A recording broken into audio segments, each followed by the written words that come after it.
నమస్తే, welcome to I news. నేను Sonia. Russia అధ్యక్షుడు వ్లాదిమిర్ పుతిన్ మరోసారి తన పంజా విసిరారు. జపాన్ సముద్రంపై రష్యా అణుబాంబర్లు 11 గంటల పాటు గర్జించాయి. జపాన్ సరిహద్దుల వెంటే తిరుగుతూ పుతిన్ పంపిన అణుయుద్ధ విమానాలు ఇప్పుడు టోక్యోలో వణుకు పుట్టిస్తున్నాయి. ఆ గగనతల పోరు వెనుక ఉన్న అసలు కారణం ఏంటి?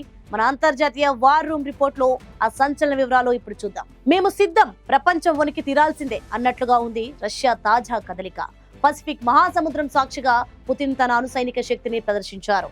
రష్యా రక్షణ మంత్రిత్వ శాఖ విడుదల చేసిన తాజా సమాచారం ప్రకారం అణుబాంబులు, క్షిపణులను మోసుకెళ్లగల 295 MS స్ట్రాటజిక్ బాంబర్లు జపాన్ సముద్రంలోని తటస్థ జలాల మీదుగా ఏకంగా 11 గంటల పాటు నిరంతరాయంగా ప్రయాణించాయి. ఈ బాంబర్లు జపాన్ సరిహద్దులకు అతి సమీపంలో జపాన్ వాయు రక్షణ జోన్ వెంబడి గంటల తరబడి చక్కర్లు కొట్టడం ఇప్పుడు అంతర్జాతీయ స్థాయిలో తీవ్ర ఉత్కంఠను రేపుతోంది.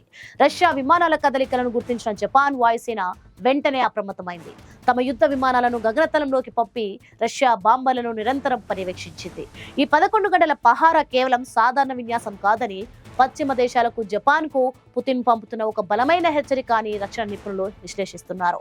ముఖ్యంగా జపాన్ కొత్త ప్రధాని సనే తకైచి బాధ్యతలు చేపట్టిన తర్వాత రష్యా, చైనా, ఉత్తర కొరియా కార్యకలాపాలపై ఆందోళన వ్యక్తం చేశారు. దానికి ప్రతిచర్యగానే రష్యా తన అణు బాంబర్లను ఇలా సరిహద్దుల్లో మోహరించినట్లు తెలుస్తోంది.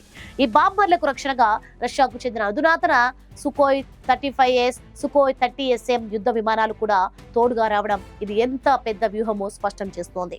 అంతర్జాతీయ నిబంధనలకు లోబడే తాము ప్రయాణించామని మాస్కో చెబుతున్నా ఉక్రెయిన్ యుద్ధం వేళ ఇలా అణు విమానాలను జపాన్ తీరం వెంబడి గంటల తరబడి ఎగురవేయడం ఏ క్షణమైనా పెను ప్రమాదానికి దారితీయవచ్చు. ఒకవైపు చైనాతో కలిసి రష్యా నిర్వహిస్తున్న ఉమ్మడి గగనతల విన్యాసాలు, మరోవైపు ఈ 11 గంటల మారథాన్ ఫ్లైట్ జపాన్ భద్రతకు ఒక పెద్ద ప్రశ్నార్థకంగా మారింది. పుతిన్ పంపిన ఈ అణు విమానాలు పశ్చిమ పసిఫిక్ ప్రాంతంలో సరికొత్త యుద్ధ వాతావరణాన్ని సృష్టిస్తున్నాయి.